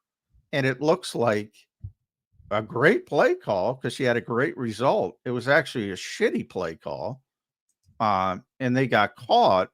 And the same happens on the other end, where you got somebody, you got something dialed up and it hits right, and the left guard misses a block and nobody ever knows it. And it's dubbed as a shitty play call. That is the most frustrating thing for coaches that nobody understands. But I don't know how you make people understand that, to be honest. Because I've been trying to do it for years, and it does not work. You see it in baseball too, John. I mean, everybody's critical of Rob Thompson, and if it worked, then nobody would be critical of it. But it didn't work, so everybody criticized it. It's kind of the same, kind of a similar. Oh yeah, yeah. Every sport, but coaching is more important in football. But yeah, it's the same. It's everybody's judging results, whether they know it or not. Yeah. A-Team says, I hate this argument because both can be true at the same time. What do you think of that? Well, what do you mean both can be true at the same time? I think he means that it can be a bad result, but it can also be a bad play call. Yes, but you don't know that. No matter what you think, you don't know that. And it could be a good play call and a bad result. That's the point. You're judging the result. That part is not different. You're judging the results. Right. Well, he followed up and just said, if they're making a bonehead decision like throwing on first down, that's play calling. No, it's not. No, it's not. Well, you said it last week. I mean, why do you come out when you don't have A.J. Brown, Devontae Smith, and throw 7 of the first 9? That's game planning. That's not play calling. If you execute a play call, that's what play calling is about. If you execute the actual play call, you're not complaining. You're complaining because you're looking at the results. And then you're going back to, they don't have AJ Brown. And I'm not saying that's not a legitimate critique. It's a legitimate critique. I'm saying the play call aspect of it, you don't give a shit if it's successful. And if they execute the play call, like if it's a bang 8 to AJ Brown to open up the game today, you're not going to go, hey, you know what? They should have started with Saquon. You're not going to give a shit because they go for 70 yards and a touchdown. When they started in not in Green Bay, against Green Bay with Saquon and lose 5 yards, that's not a bad play call. He slipped. But, I can't. I've been trying for years. I can't make people understand that. It's got to be. Well, I know it's frustrating for the coaches, but and Doug was very honest about, hey, sometimes it's all me. Sometimes I made a shitty call, but it's very hard to decipher that as a fan. It's impossible, to be honest. Good stuff from Johnny Mac there. Let's get to one more super chat from Carver. Came in, supposed to be middle of the night. Got you, James. Sorry, I read that wrong. It was pretty self-explanatory. That's what Nick kept saying. And his excuse almost to show his dedication to the team that he wakes up all the time. Yeah, Nick does love feeding us. I think he does, though. I mean, he's a whack job, but yeah, I don't think he's making it up. No, I don't either. The dude looks like he's got bags under his eyes every time he's speaking. John, he's aged like 22 years since he's been the head coach of the Philadelphia Eagles. Dude came in as a young, spry, 40-year-old. Yeah, that job will wear on you. Yeah, yes, man. it will. It's like being the president, man. It just takes the life out of you. Ever seen the picture of like Obama before when he started the presidency versus the end of it? Oh, yeah. The president, it always shows up. Same thing with the Eagles coaches. It ain't easy. I will say that. Yeah, no doubt. Good stuff, Johnny Mac. Let's get to our commercial break here on JAKIB Sports. Appreciate everybody being here right now. Let's get to the break, and we're gonna have Josh Davis from the Philly Special Show coming up in about 7 minutes. So we'll take one break now. Before I do that, let me tell you guys about our great friends at BetUS, the newest partner here on JAKIB Sports for the football season. Using code YouTube150, you get 150% sign-up bonus, and then you get 125% on your second and third deposit. So you get 150 on that first deposit, which is great, and it's all up to $2,000. So go to betus.com.pa. That's betus.com.pa, and they even give you a custom account manager and 24/7 customer support. So if you don't know exactly how to use the website, they'll give you an account manager, as I mentioned, and they'll help you walk through it all so you can take your Saquon props, your Jalen Hurts props, your A.J. Brown props, and all the others. So go to betus.com.pa and use that promo code YouTube150. We'll be back in 3 minutes on Birds 365. If you missed any of today's show on the JAKIB Media channel, listen to the podcast on your way home. Available on YouTube, Apple, and Spotify. He's blocked well and tries to cut through the middle. Oh! Your gut says Miami is going to win, and you should take the over. Your gut also said your NFT selfies would only go up in value. They didn't. But your head is on Sports Grid and knows the QB is in concussion protocol. The backup has a 45 QBR against the zone coverage. The New York D has the most sacks in the league. So yeah, trust your head. It's smarter to be on Sports Grid.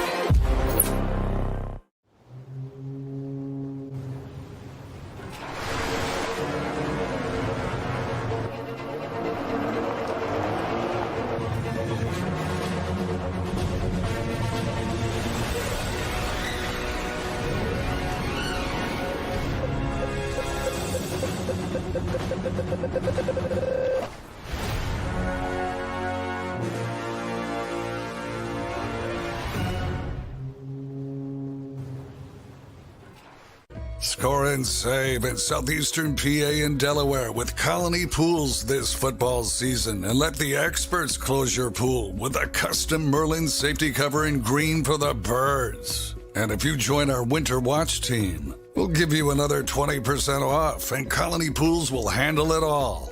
Keep your tiles on your pool, not in your pool. Fly with Colony right now, Birds fans. Visit flywithcolony.com. Hi everybody, my name's Jason Lombardi. I'm an inspector at DryTech. At DryTech we offer three major services. The first one being basement waterproofing. The second service we offer is foundation and structural repairs. And then the third service that we offer is mold remediation.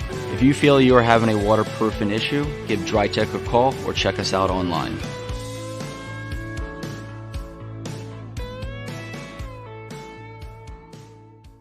Heading down the shore.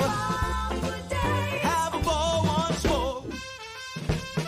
Here, imaginations run wild and time stands still. Because here, you can find the best of the Jersey Shore, all on one 5-mile island. So leave the old you behind and get lost in the woods. Wild, wild, wildwood day. Plan your stay in the Wildwoods today. EAGLES, Eagles.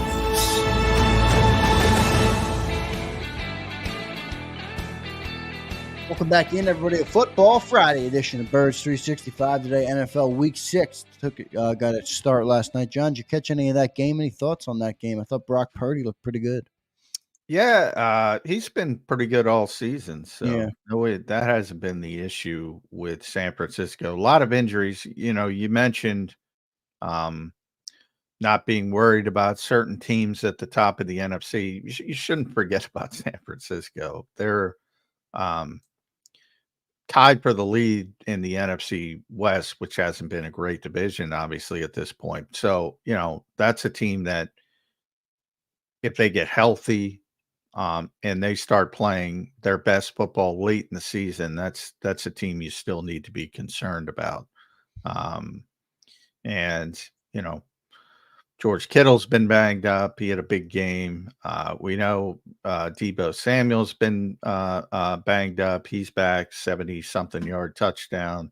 Brandon Ayuk, after all the offseason nonsense, they finally got him involved last week a lot. They're still good. And if Christian McCaffrey comes back, there's a lot of weird stuff going on there with, going outside the country for medical treatment, but they're still a team that should be on the radar. Yeah, no doubt. That's a good football team. Kyle Shanahan does a good job, obviously, with them in certain moments. So we'll see what they're able to do. I thought they looked pretty good last night. Geno Smith, he was great. He did not look too good last night. Not his best game, but they had the ball. I think it was 23-17. They got a first down and it looked good and they looked like they had the momentum, and all of a sudden there's a holding call. They're backed up. I think it was 1st and 18, interception. Game's over. Essentially, San Francisco quickly took it in the score. That's what happens in this league, man. More and more, it's become like the old Arena Football League where it's like, all right, get a stop. When you have good offensive teams, obviously offense has been at a premium. So there's some teams, Cleveland, as you'll see, that struggle so much. But when you have teams that can score and do have good offenses, it's still really hard to play defense in this league. And when you get behind the sticks, that's when you need to take advantage as a defense, whether it's just as simple as getting off the field or, getting a big turnover like San Francisco was able to do, or just making it a 3 and out. That's what you have to do. And that's what's hurt the Eagles early in games is that getting behind the sticks. That makes it really, really difficult. Yeah, we'll see what ends up happening there. We're waiting on Josh Davis. Josh Davis going to join us here in just a second from the Philly special show on YouTube. So we'll do that in just a second. John, defensively, what do you think the plan is coming into this game this week? It's tough to say. The Sean has been so bad. Yeah, I think it's let him hang himself, basically. Yeah. I mean, he just, he makes bad decisions. He holds on to the football. It's not good. Now, we're going to see today. I mean, this is the biggest injury report of the season. What if Nick Chubb plays? What if Jack Conklin plays? What if Jedrick Wills plays? Miles is going to play. David Njoku is going to play. Some of their D-backs, I don't know where the concussion protocol is with which one of them's in the concussion protocol. I forget. But one of them, Grant Delpit's in the concussion. I don't know where he is. What if he's cleared? Is Denzel Ward going to play? If all this is positive, and it's probably not all of it's going to be positive, but a vast majority of that is positive. This is not a bad football team. That would be my concern if I'm an Eagles fan, because I think the perception is this is one of the worst teams in the NFL. It has been one of the worst teams in the NFL over the first 5 weeks, but only because of the quarterback and the injuries. And if the injuries are starting to come around a little bit, and if they all hit at the same time,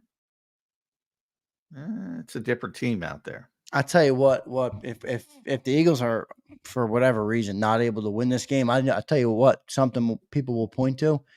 The Browns are 0-3 versus the NFC East right now. Of their 4 losses, they've lost to all other 3 NFC East teams. If the Eagles that's not a good look. No, that's not going to be a good look for the Eagles. So they better go out there and get a win. Now, I know it's different teams. Every week is different. I mean, if they get guys healthy, it's a different comparison. But, people will leave that context out, John. So let's go ahead.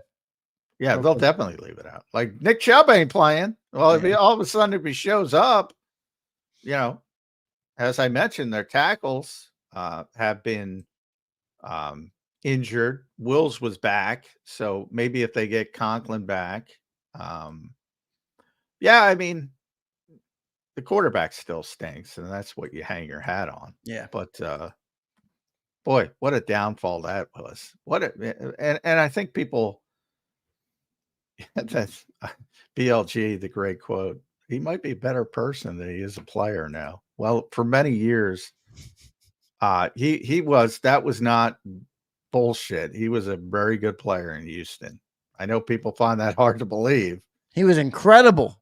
Yeah, John. When we were rumored to be trading for the dude, I was all in. Now I wasn't on the air at the time. I was behind the scenes, but I'm sitting here. I was. I'll never forget. Never even came close to fruition. Ironically, because Deshaun and Jalen Hurts were very close and trained together, same quarterback trainer. And Deshaun Watson, as funny as this sounds right now, Deshaun Watson did not want to ruin the opportunity for Jalen Hurts in Philadelphia. As long as he had many other options, which again, I know people find very hard to believe. He had many other options. And as long as that was the case, he was not going to mess with his opportunity. And he would not even consider the Eagles. A lot of people ask why. That's why. He would not even consider the Eagles. Yeah, Eagles were interested though. Oh yeah. Oh yeah. God, yeah. Yeah, they were major league. God, yeah. And Russell Wilson. Yeah, which both of them in hindsight. Sometimes it's better to be lucky than good.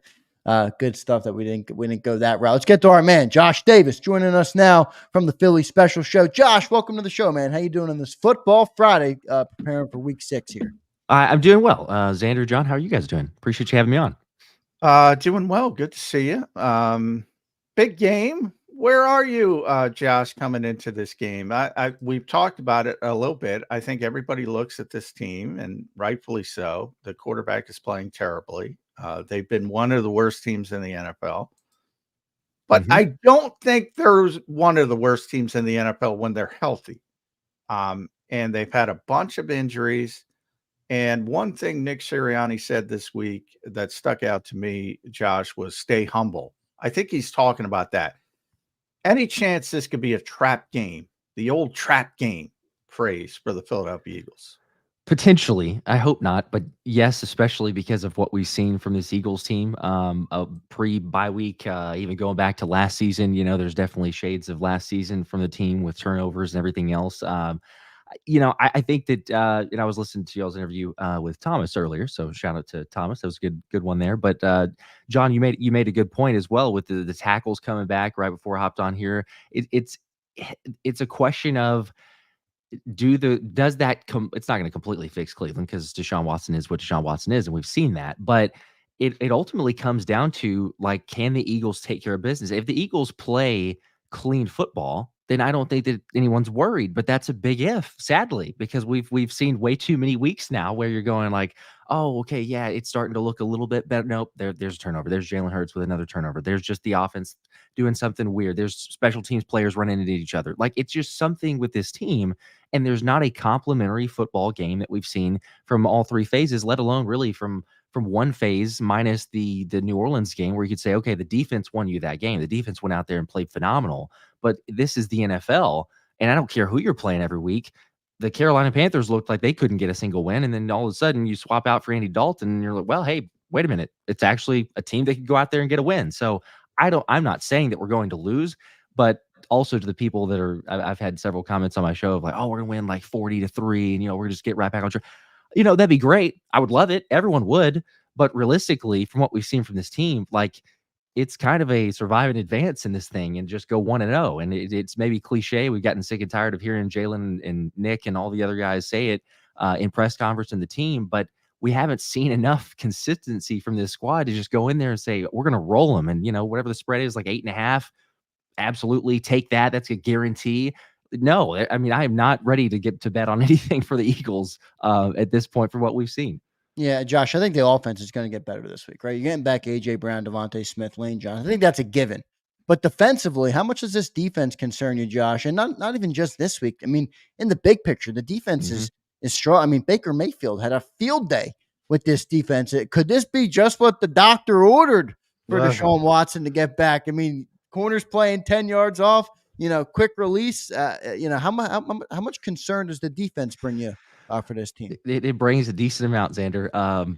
If I hope not, but you guys talking about Deshaun Watson, vintage Deshaun Watson. If there's anything so far from what I've seen in the NFL, but especially with the Eagles, to bring a quarterback back, it would be the Eagles defense, assuming that there's no changes. Right now, Fangio said, like, oh, we're get maybe a little bit more of the press coverage, have some of the adjustments quicker, guys, things like, but we haven't seen it. So I'm believing that we're going to, because again, we can go back to the Saints game. I know there's different personnel. They were playing 5 men down, and different formations run with the 11 personnel and the 12 versus the Saints and the Falcons game, but or the Saints and the Bucks game.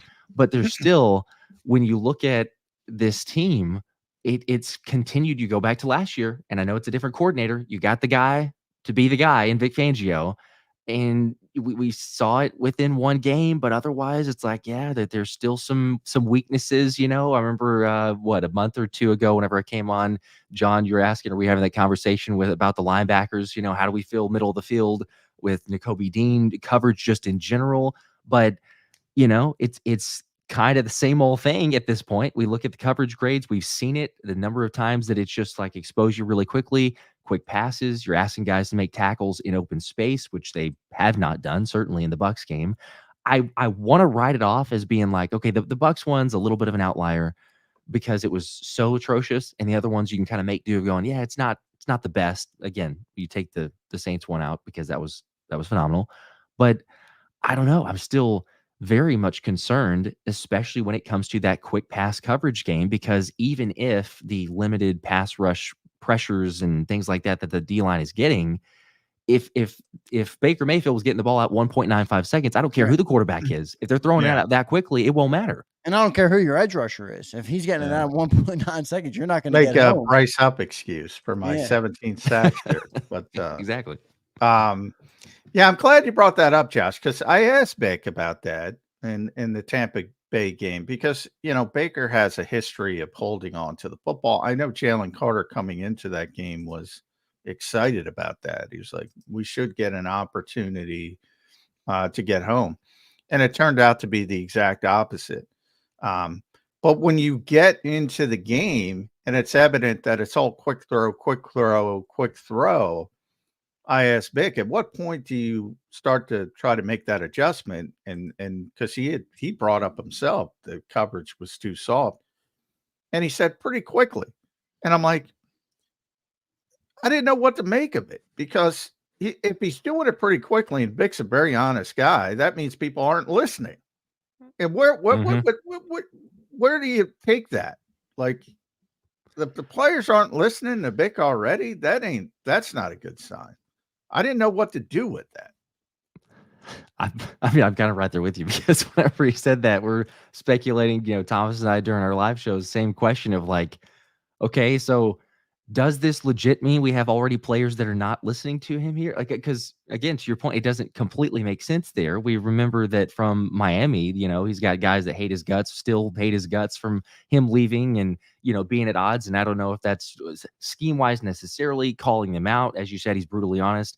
Seems like in front of the media, sounds like in front of the players as well, or behind closed doors. So is it something personal? I can't can't imagine that it's anything like that. But is it a players already going in being like, "No, this isn't going to work. This is crazy," and just try to go do their own thing or adjust?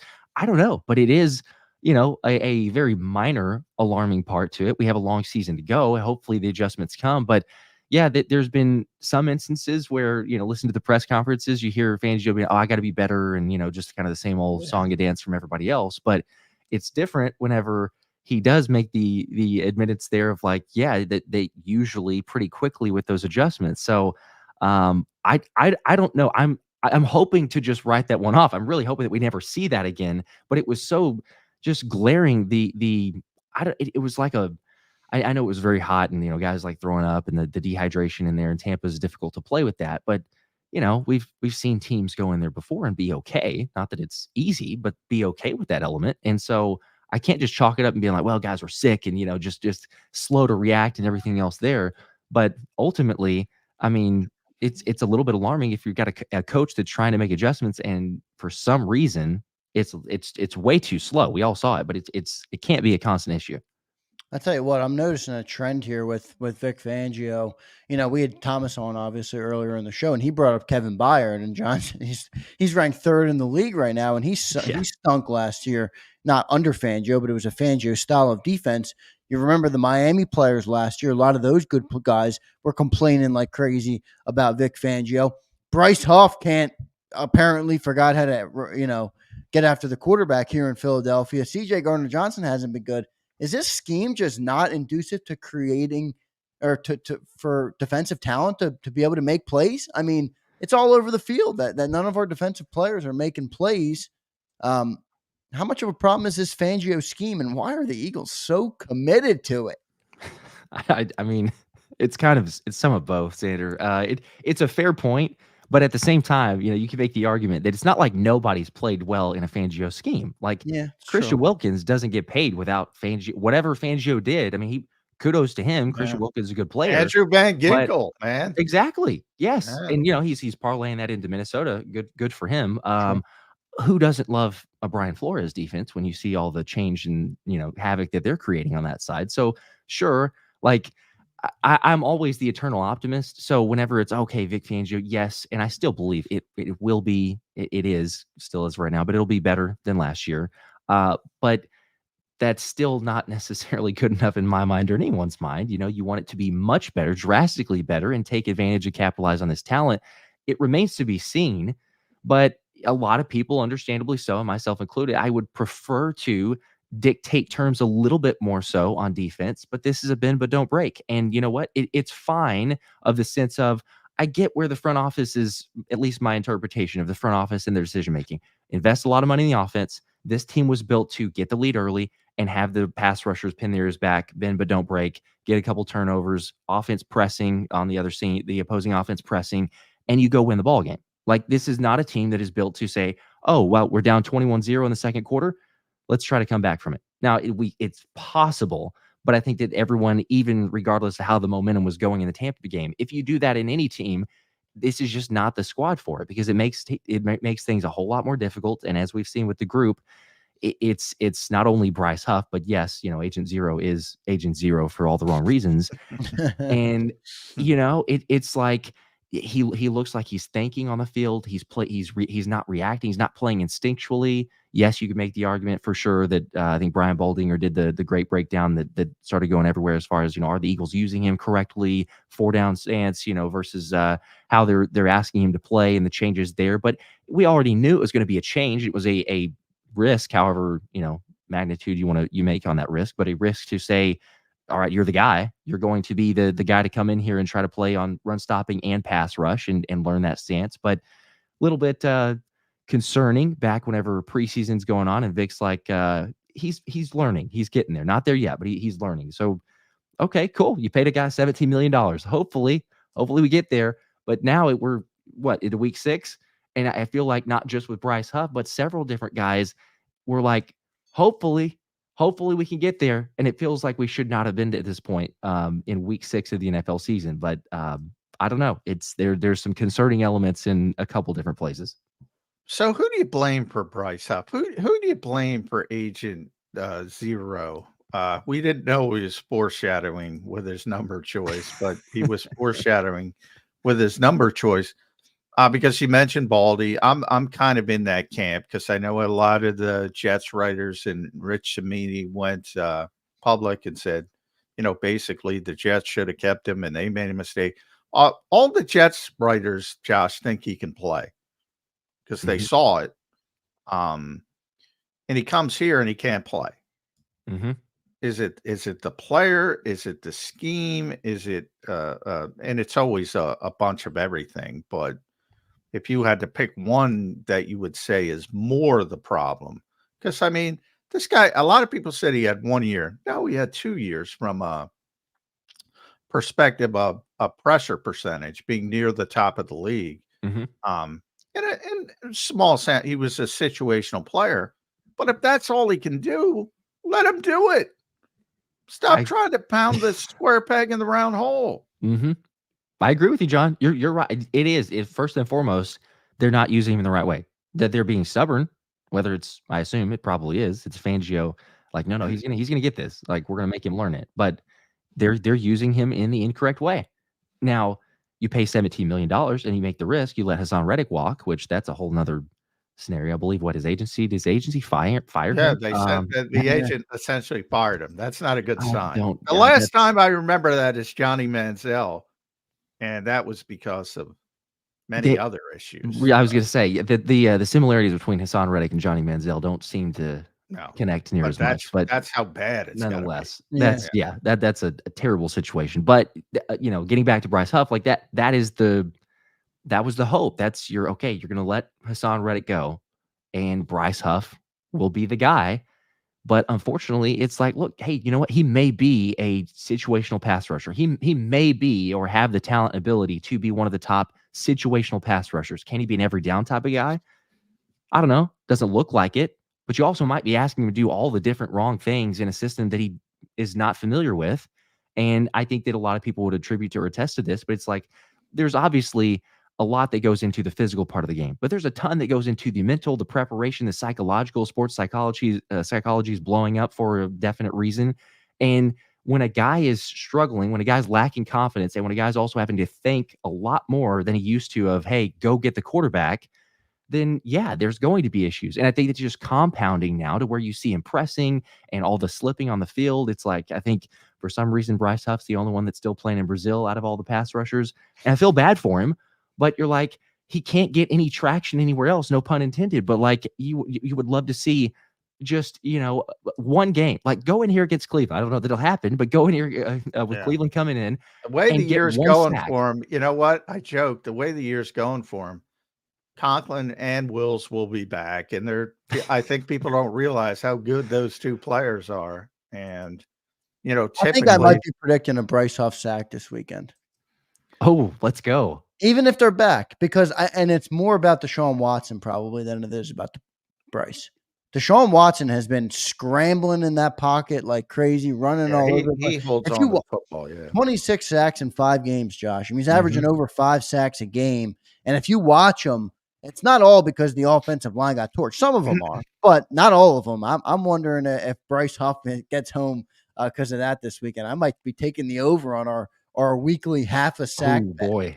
I mean, I don't know what the odds are, the payout on that. It'd pay a pretty penny, I would imagine, because the odds can't be that great. But I keep taking the over. It's not working. It's not working. Eventually, you're due, John. Don't give up. No, gamble responsibly for anybody watching out there. No, but Zander, you're right. Like, if it's going to be a quarterback, but here again, we said that against Baker Mayfield, and then he comes out and sets the NFL record through the first 5 weeks of fastest release time for a quarterback, and it's like. Okay, well, you see the recipe for success. I would imagine Cleveland is going to watch that tape unless they're just ridiculously crazy. And they're like, we don't need to see that. What worked for Baker Mayfield? Why were they able to have things so easy in offense? So I don't know. I would assume we're probably going to see, at least early on, Deshaun Watson getting rid of the ball a little bit quicker. Hopefully you shut that down quickly. And then, all of a sudden we resort back to the Deshaun Watson that, as you mentioned, is on pace for, if you believe in the on-pace stats, but on pace for 88 sacks.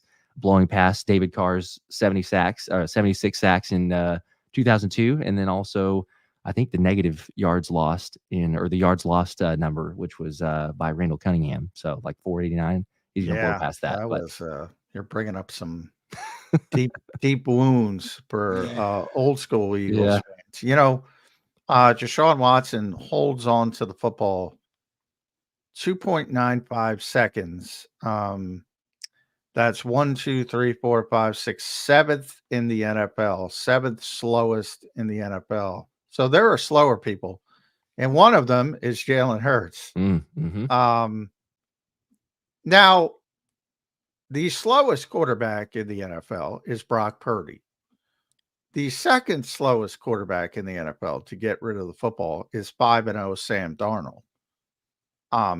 So it's not like you can't have success.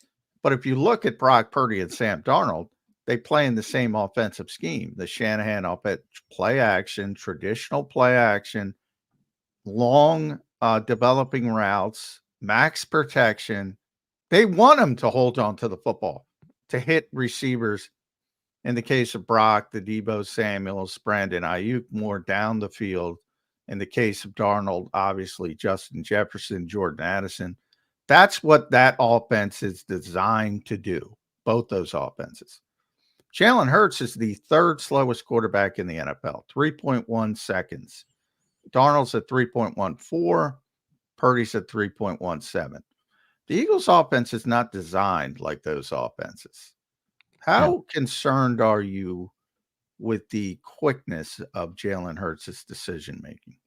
I'm concerned. I don't know, on a scale of 1 to 10, if we're talking about, 10, the ultimate freak out, and 1, we're perfectly fine, don't worry about it. I probably somewhere in the 6 to 7 category. The only thing that is kind of helping to still have some patience is hoping and believing that we're going to see a difference with him getting his complement of weapons back and get some confidence and get some quick hitters. But, he likes his guys. I mean, we know that. You see, if he misses AJ Brown or Devontae Smith or both of them, then it's difficult. There's not near as much spreading the ball around, and you see that different offensive systems and schemes and everything else. But even watching last night, I'm like, man, Brock Purdy spreading the ball around. You got 6 targets for Deebo. You got 6 targets for Ayuk. You had, I think, 5 targets for Juwan Jennings. I mean, it's just spreading the ball around the field. You have like 6 or 7 different receivers that get the ball.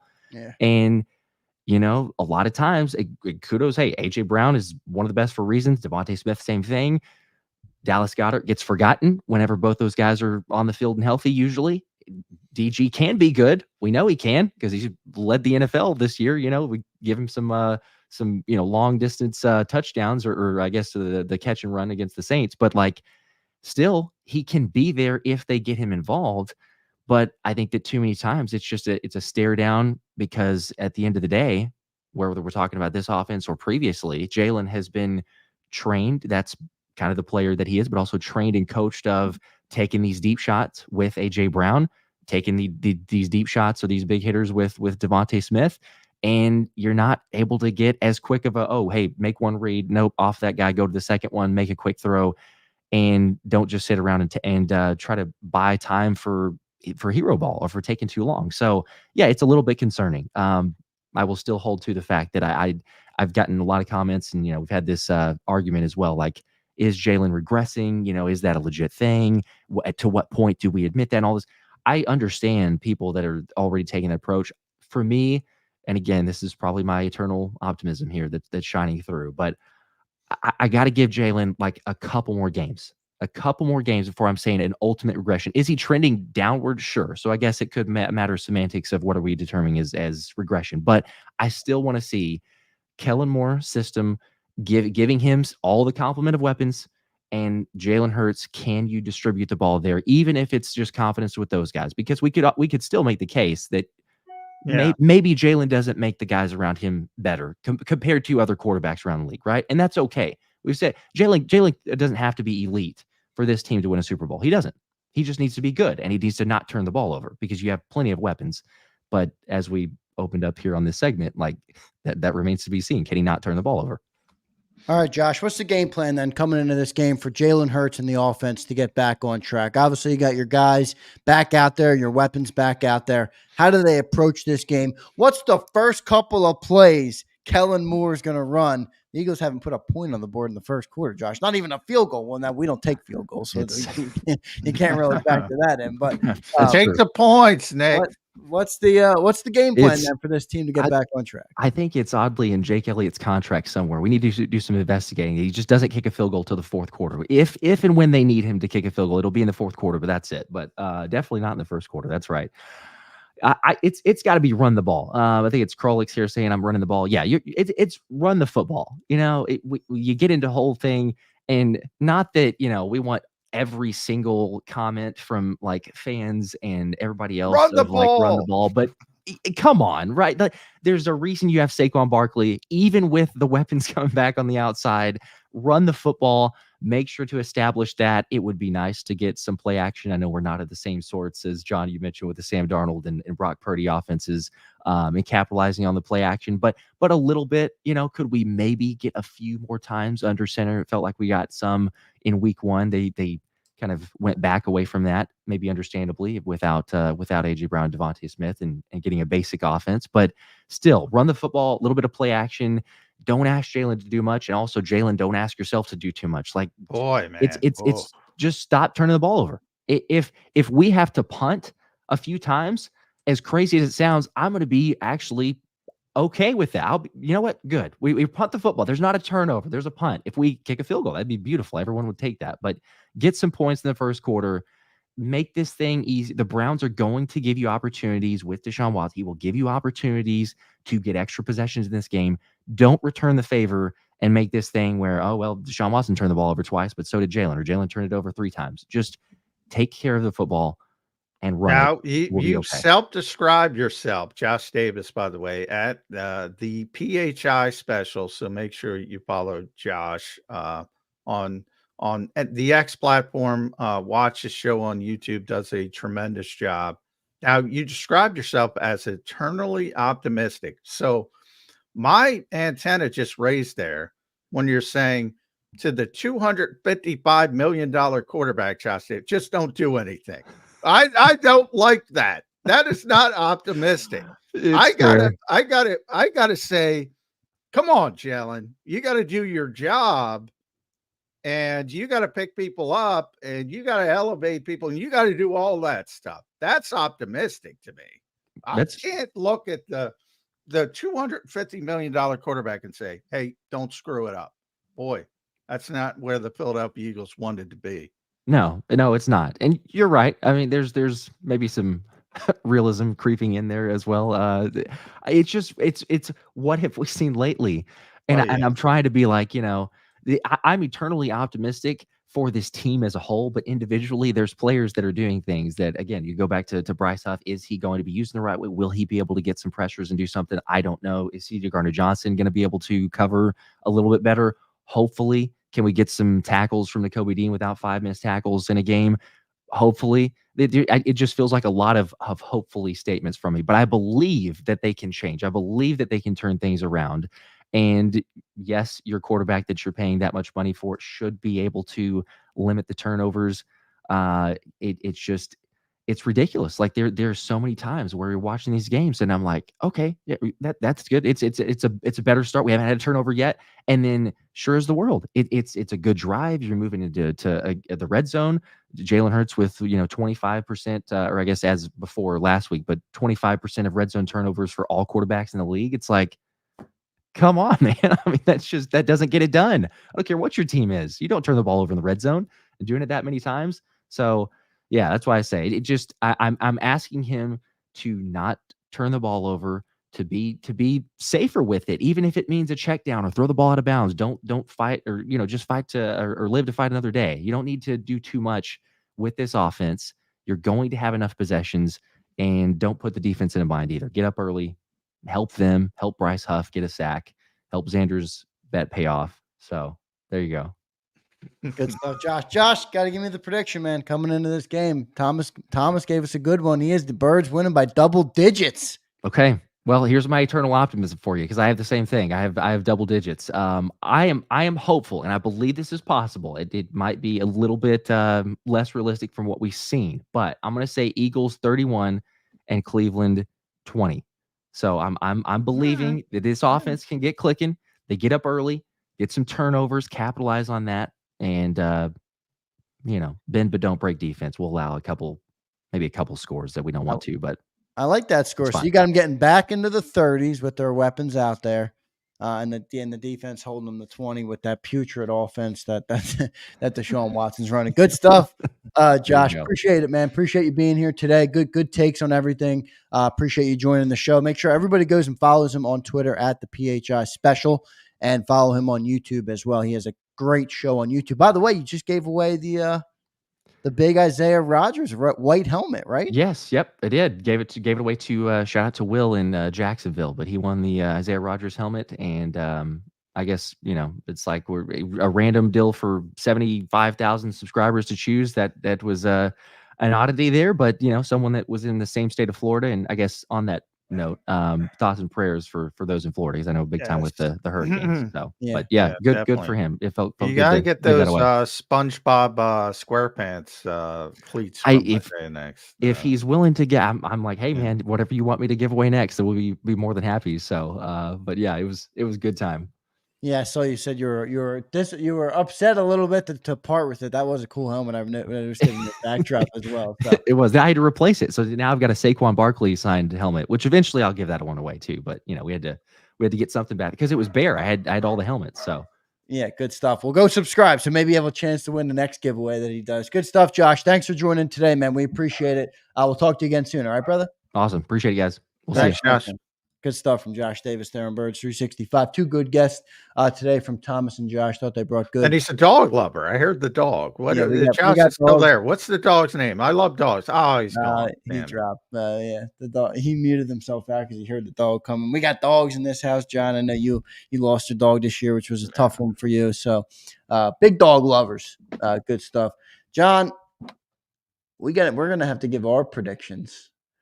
I've been going back and forth on what my prediction is going to be on this football game. Before we get to them, we got about 5 minutes left to go on the show today. Any other takeaways? Any other things you got to share for the Birds 365 audience to be ready to watch this game on Sunday?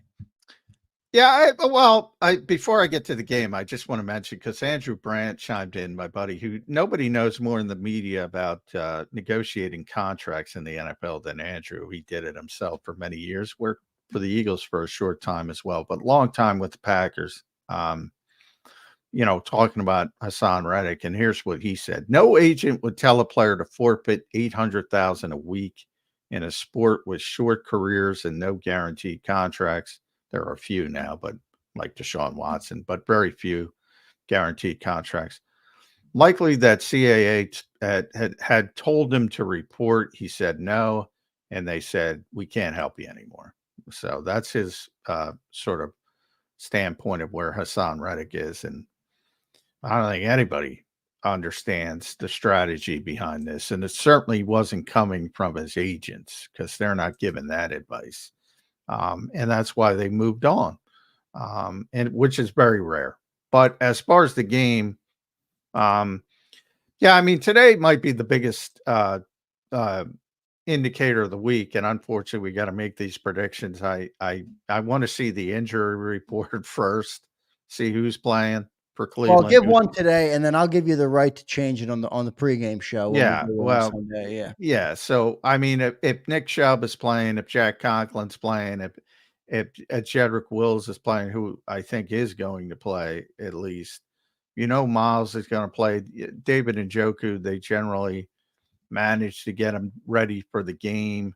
A bunch of defensive backs. That might be the biggest one of all. Denzel Ward, Grant Delpit, Ronnie Hickman. Like, who's playing of that group? Is anybody playing from that group?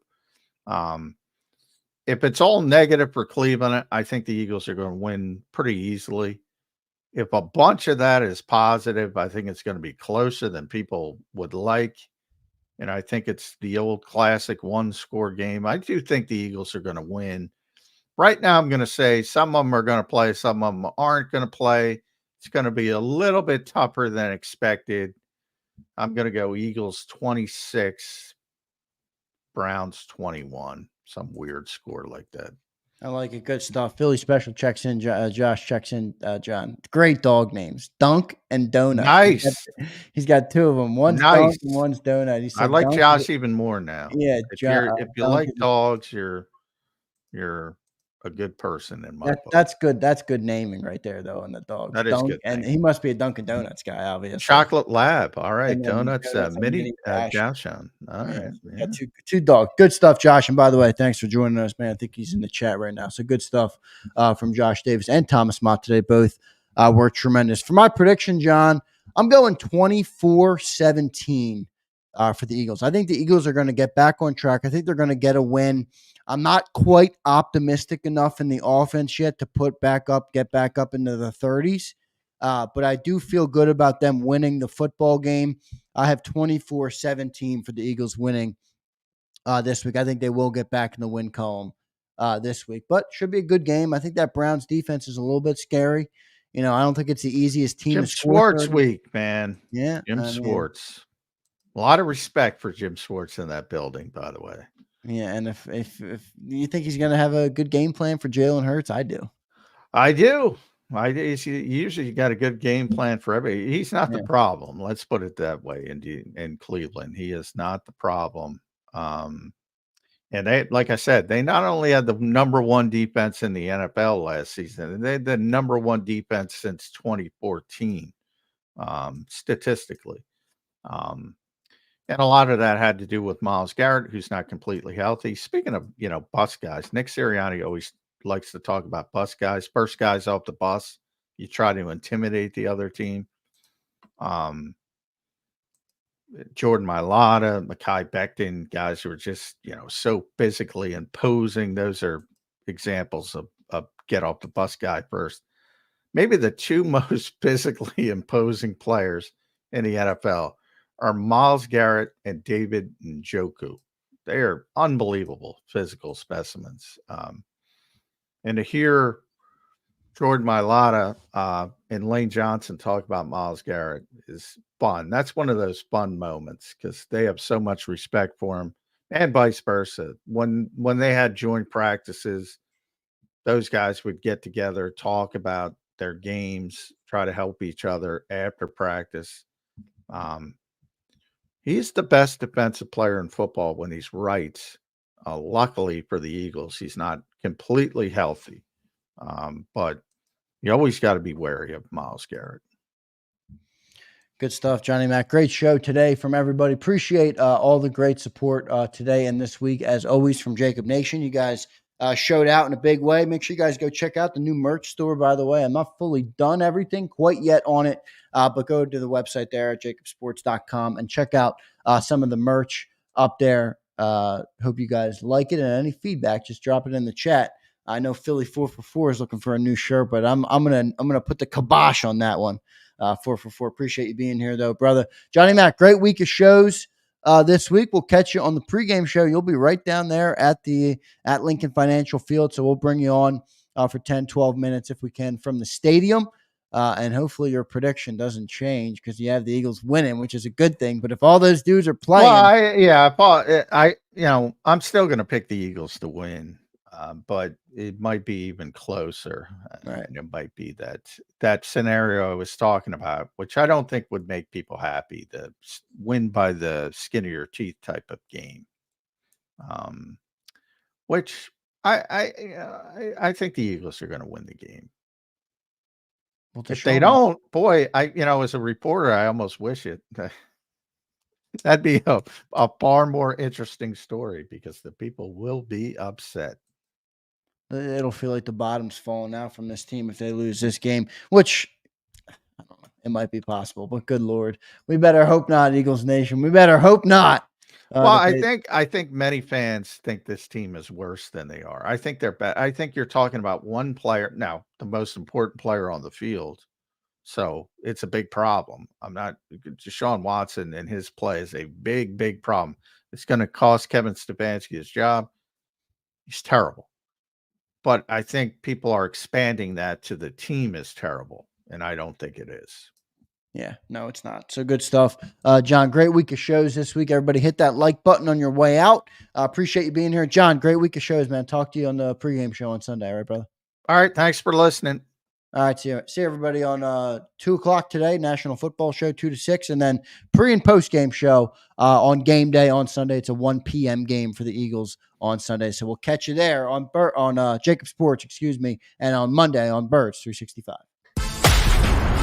You've been listening to Birds 365, the destination for the passionate Eagles football fan who bleeds green. If it's Eagles football, we're talking about it. Debate inside the locker room and guests that are some of the greatest football minds from around the region. We hope you enjoyed the show. We know we had a blast. Make sure to like, comment, and subscribe, and we'll be back soon.